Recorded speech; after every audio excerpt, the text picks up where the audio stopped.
Hello, my friends. Welcome back to the Joyfully Free Journey podcast. I'm your host, Lacey Reaves, and today is a solo episode. It's a little bit of a story time, an update on how things are going with me as we're just wrapping up the second month of the year.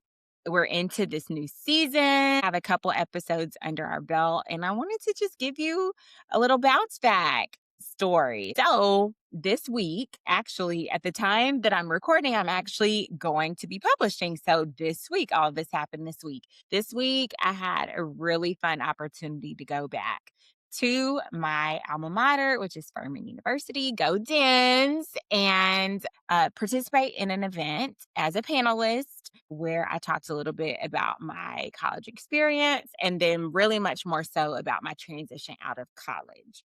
I haven't really talked much about my time at Furman, which this is a great time to talk a little bit about it because, I've been so focused on where I am right now and the things that I've recently overcome. But really being on campus this week, which was happened to be last night when I'm recording it, really took me back. It took me back to my time as an undergrad, my time as a recent grad, and there were so many emotions, so many feelings that took place, and I just kind of wanted to process them, share them with you, and just kind of weave that into the story of how I got to even remotely be interested in this form of storytelling through the podcast. Interest was cultivated and nurtured at my alma mater. And so this is a little bit of a story time, sharing with you a little bit more about myself that I haven't yet shared.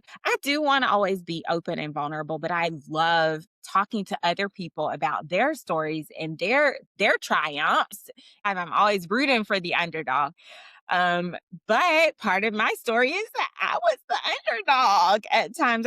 Really went through a lot of stuff in college, and being on campus really made me reflective. And so I wanted to talk about a little bit about that with you.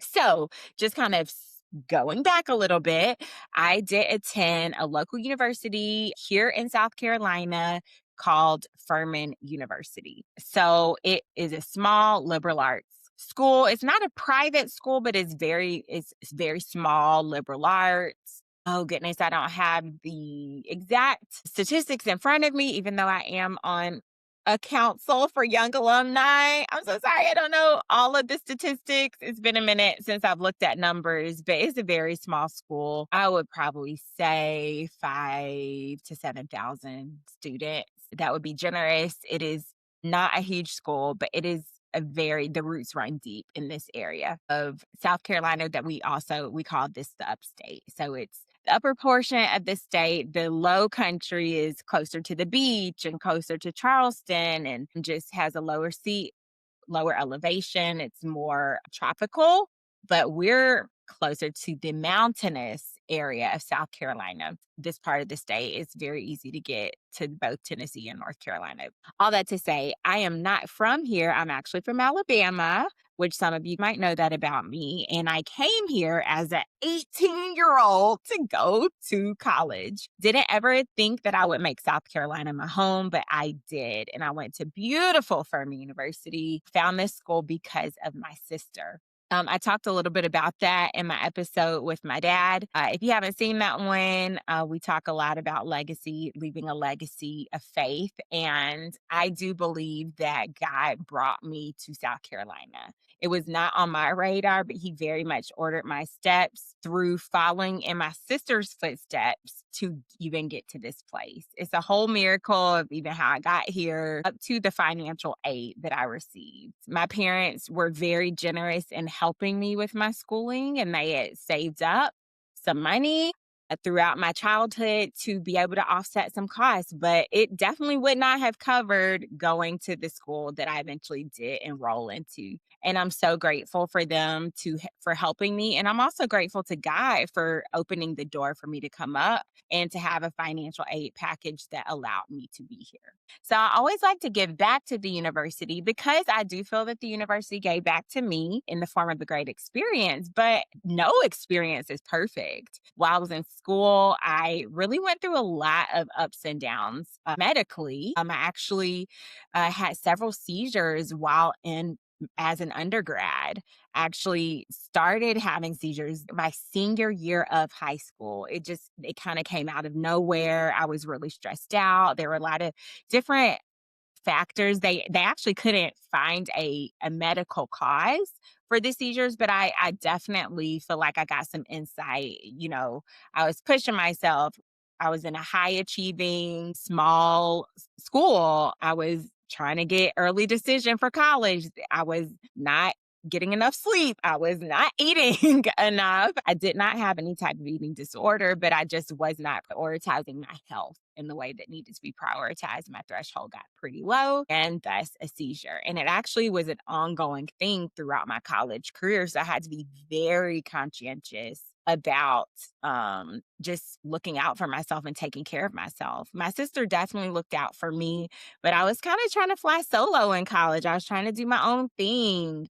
And it was difficult to navigate being a student and a young adult and also battling this just kind of unknown underlying medical condition.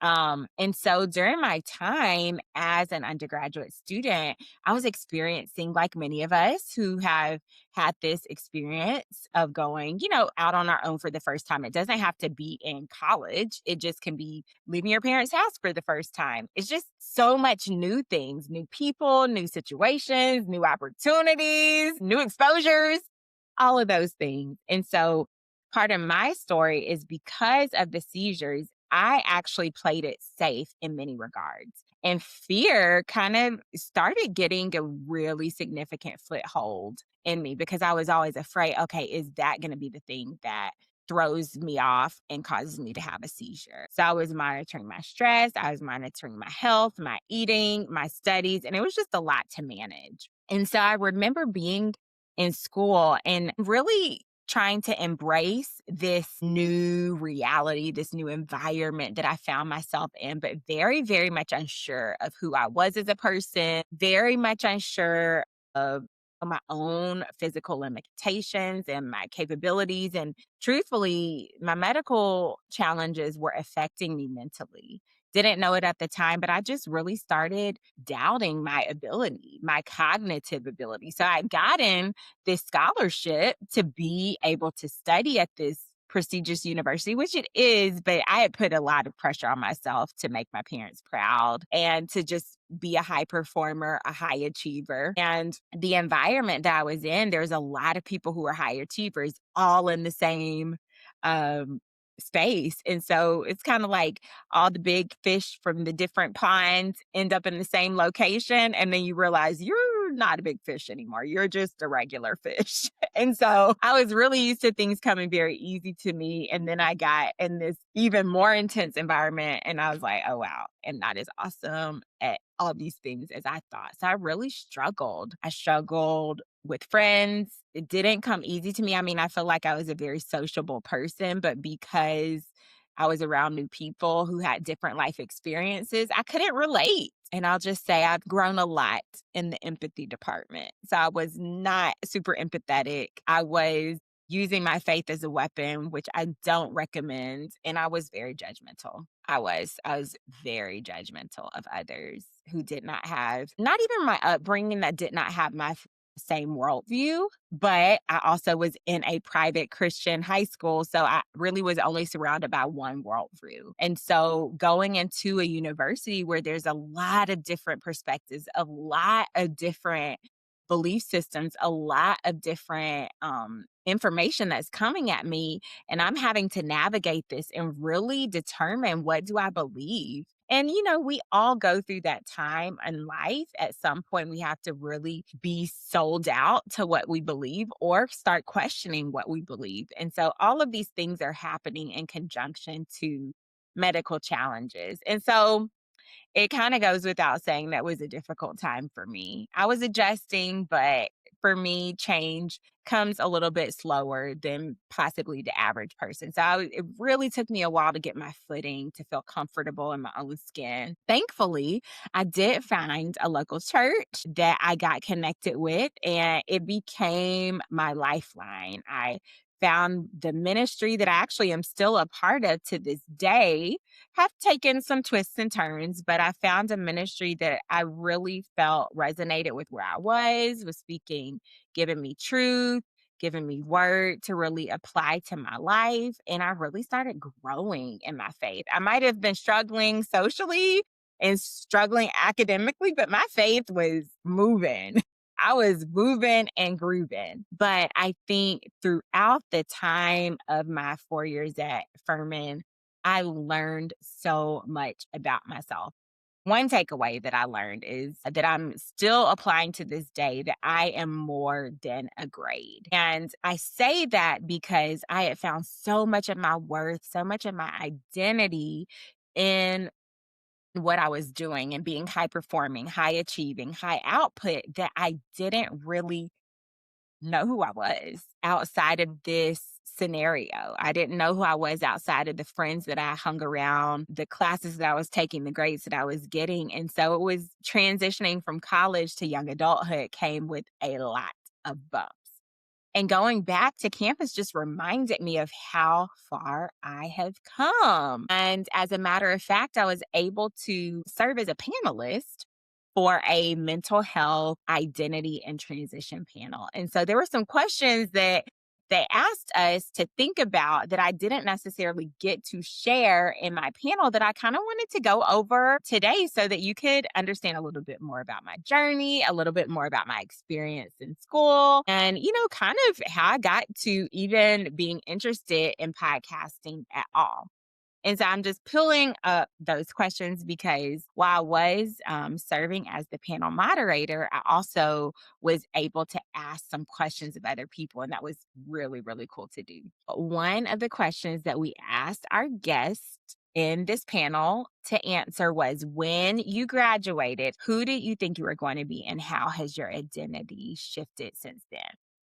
And I didn't know who I was in college. Oh my goodness. If I had the responsibility to decide the rest of my life, that first of all, it's a lot of pressure. And we really think that, 21 and 22-year-olds know what to do with the rest of their life. That is not realistic. So for me, I had no idea what I wanted to be in college. I bounced around from major to major, class to class. I think when I graduated, I sat for my LSAT, which is the entrance exam to law school. I sat for that twice, paid for a Kaplan course with my own money, sat for the LSAT twice, and I didn't apply to law school because I got scared. My goodness. So I did not know what I wanted to do. I also threw around the idea of going into news, which working in a news station was my internship as a senior, and it was my first job. I was in sales in news, but really nothing stuck. I was just trying to figure out who I was. And so for anyone in that position, trying to figure out a plan without knowing who you are is really just throwing something up against the wall and trying to see if it sticks. In my next podcast episode, I get a chance to interview someone who's an author, speaker, and a coach who talks about alignment. And alignment really begins with the understanding of who we are and our identity. And, all I knew at that time of 21, 22 is that I wanted to make a difference, but I really had no sense of who I was. And I certainly didn't know what my dream career was. But since then, I have gotten a lot more confident. I've gotten a lot more confident in who I am, understanding what I like, what I'm good at. And I think, truly looking back at that time in my life, I was very concerned with people pleasing, what others thought of me, meeting other people's expectations. And it wasn't until I started leaning into my own unique strengths, communication being one of them, that I started to feel a lot more fulfilled in my identity and even started getting more clarity on some of the work that I would eventually be doing.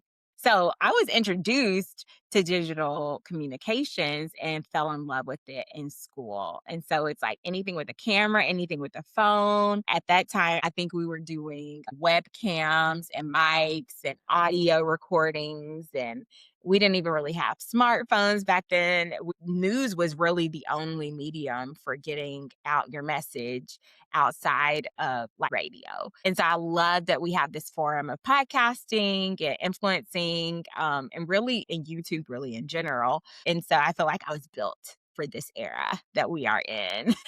But yes, I did not know who I wanted to be. My identity has definitely shifted since then. Another question: how do you separate your identity from your job title, achievement, or what others expect of you? This is a very good question. It was great to hear the different panelists answer that because I feel like it's really important to separate who we are from what we do. So much of our professional careers and even our roles that we take on in life, mother, wife, daughter, business owner, entrepreneur, executive, manager, friend, those are all roles that we have. And so trying to separate our identity and who we are as individuals from the roles that we occupy and the things that we do can be really, really tricky. And so for me, it was important, once I realized that I was putting so much of my identity in what I was doing, that I really moved from a place of doing and achieving into more of a place of being. Just being. Who is Lacey? What do I like to do? What are the things that bring me joy?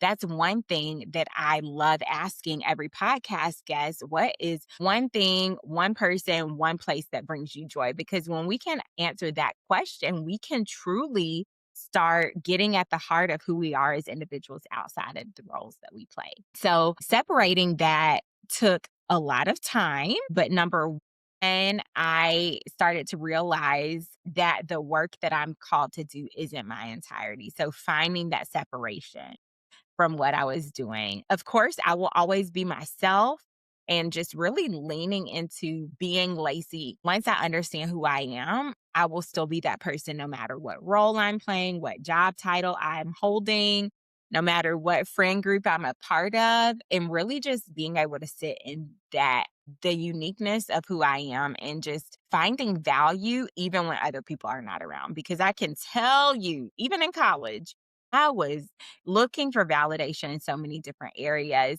I was never allowing myself to be still.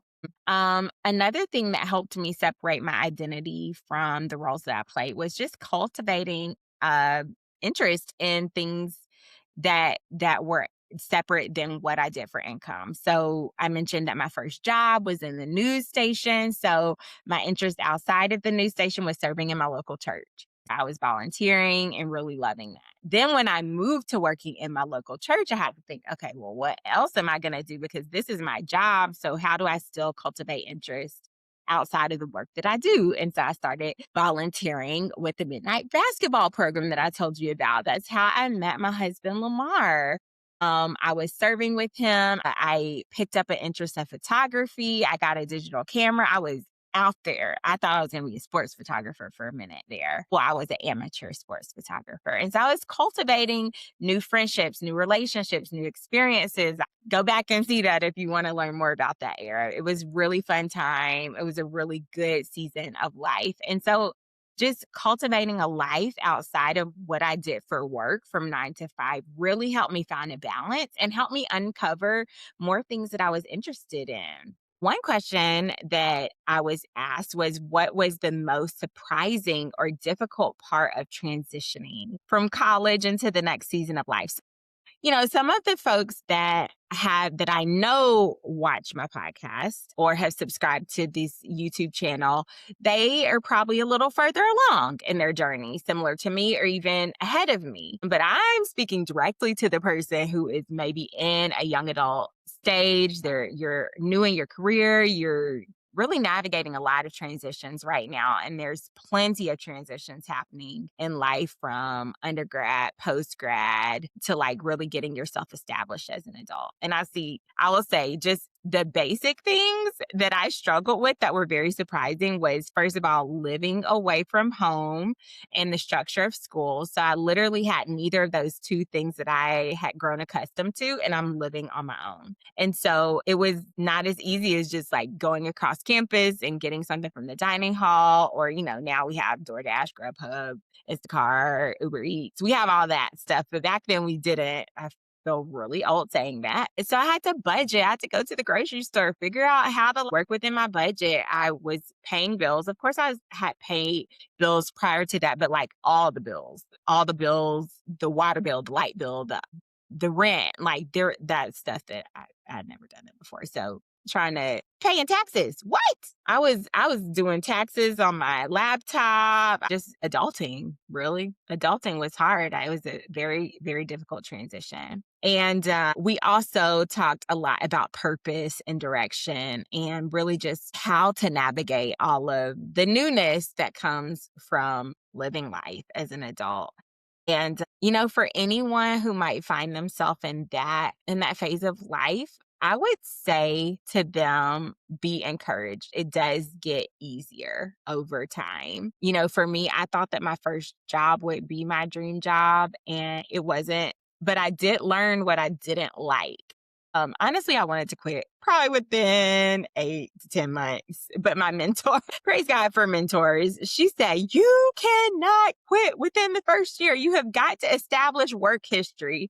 And I am so grateful for her telling me that, because I was like counting down to when I got to a year. I was like, has it been a year yet? Has it been a year yet? I really want to quit. I don't like this. But I learned what different types of things I liked about this particular role, and then what things I didn't like. Sometimes we are afraid to fail. At least I was, but it's not a failure if you learned. So even though that wasn't my dream job or my dream career, and it did not bring me joy, but I learned a lot.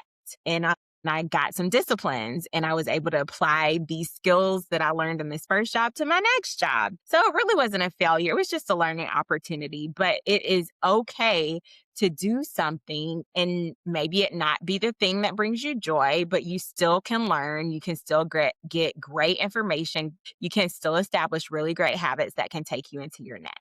And shout out to the mentors out there. If you can find yourself a good mentor, you are winning, because you do not have to buy every single lesson. You can literally take someone else's experiences, even if they're different than yours. You can learn from them. You can learn principles from them, and maybe, navigate around some hurdles that they had to walk through. Maybe you don't have to walk through those. So I really advocate for mentorship, finding someone who is either in a field that you're interested in, finding someone, they have certain characteristics or qualities that you might want to emulate, because a lot of things can be caught way easier than they're taught. Just by proximity, you can really start gleaning really great habits, thought patterns, and just a different ways of approaching life through getting connected to a mentor. And really, to keep this episode a little bit shorter than my other episodes, I did want to talk about the things that helped me really walk into more understanding of who I was as a person. Because as a young person, and really we're always evolving and growing, but especially in your younger years, I found that there was a lot of times when I felt stuck, behind, unsure of my direction. And I just really needed some words of advice and wisdom to help me navigate my journey and move forward. And so, yes, there was a time very recently that I felt just kind of stuck. I wasn't sure of what was next. This may not be everyone's solution, but my solution, I definitely felt called to further my studies. And so that's why I went back to school. I enrolled in Regent University, and it was a great decision. It was great for me because it had been over 10 years since graduation. And I thought it might have been too late to go back, honestly, because I'm a working professional. I am now a newlywed. There's a lot more on my plate. It would have made a lot more sense to do this earlier, but I felt called to do it. And I took a step of faith. And when I started following my passions, I started really leaning into the fact that I knew I wanted to help people, but I wasn't exactly sure how to go about doing that. I didn't know what that looked like. But during my journey as a working professional student, I was able to take some assessments and I started noticing patterns of things that brought me energy and things that brought me joy. And I started to take a step. So I'm trying to say that, yes, I have felt there's been plenty of times that I felt stuck, but the thing that got me out of that rut was just to take a step. I think sometimes we kind of go through analysis paralysis. At least I do personally, and I try to figure everything out without taking a step. And I will say that that is not my strength to just kind of step out in faith, but I think honestly, what do you have to lose if you are, feeling a little bit stuck? And I think for me, I definitely felt called to take a step in school, but I also felt called at another time to leave my job in television to go work for a church. It didn't make a lot of sense, but I was definitely following a path and I didn't know where that path would lead me, but I did take a step. And so I guess my advice to anyone who feels stuck is just to take a pause first, but also once you have had time to kind of evaluate where you are, and if you feel a tug in a certain direction, to take a step. And you may not have all the details figured out, but that's what life is about. It really is a journey. And I heard this from one of my parents today, like, life is a journey, Lacey. Yes, you hear that, but it really is a journey. And sometimes you can only start walking on that journey when you take a step. So just not being afraid to learn lessons and have new experiences. And sometimes that can really get you out of the rut. And just kind of speaking back to that 22-year-old who's on the cusp of transitions, I guess to speak a word of encouragement to anyone who's at the cusp of a transition, and also maybe to a specific person who might be navigating like the start of a certain journey. The advice that I would give to that person: you have a very unique journey, and it's okay if it doesn't look like you expect it. But I think it's really okay to embrace your uniqueness. I have an older sister, and we actually studied the exact same thing. We went to the same university and studied the exact same thing. So literally for a large portion of my life, I was walking a couple steps behind her, and that was my comparison. I mean, no one said compare yourself to your sister. That just was naturally happening. And I was, measuring my journey with her. She went to grad school before me. She had probably better grades than me. She was inducted to honor society. She was doing all these things. She was moving in the direction of broadcast. Like, there were just so many different things. We're very similar, but we're different as well. And so just it took me a while to embrace my own unique journey. And when I did, it made these new faith steps a lot more easy. They weren't easy, but it was a lot easier. And I think that would be my first piece of advice for someone who finds themselves making a big transition. Maybe it's from school to working world. Maybe it is just a major transition. They may not see anyone walking their same path before them, but I would just say be okay with walking your own path and knowing that your path is unique. And then second, take time now to discover your interests. For me, finding out that I love being with people. Like, I knew I liked to talk, but I didn't know how much and how important community was to me until I was living alone. I started prioritizing that. Giving back was important to me. Serving was important to me. So I found ways to do that. Being creative was important to me. So I definitely was finding ways to be creative with photography. And I was just started leaning into the people, places, things, environments that brought me energy. Another random thing that I found out during this time of self-discovery is that I love being in green spaces. So like being in the park, in the sunshine with babies. Like, I really cannot explain how I discovered that, but those were three things that brought me joy. And so when I would feel a little low, I'm like, can I get in the sun?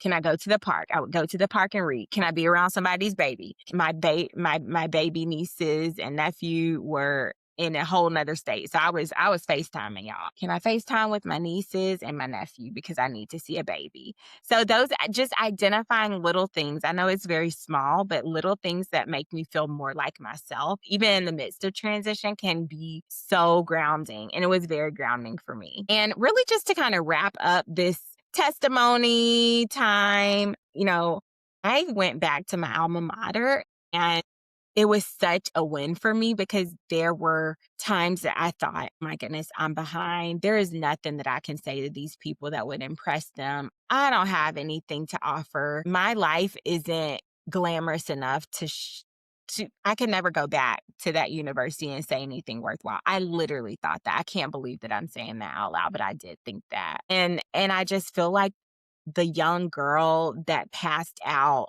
2 times in very public places due to stress because I was chasing other people's opinions perhaps and maybe not taking care of myself very well. I feel like she was proud yesterday for me participating and me not feeling that I needed that I didn't need to compare myself with anyone else, that I didn't need to brag about my accomplishments. I mean, networking can be brutal because sometimes it feels like you're trying to one up someone with your conversation.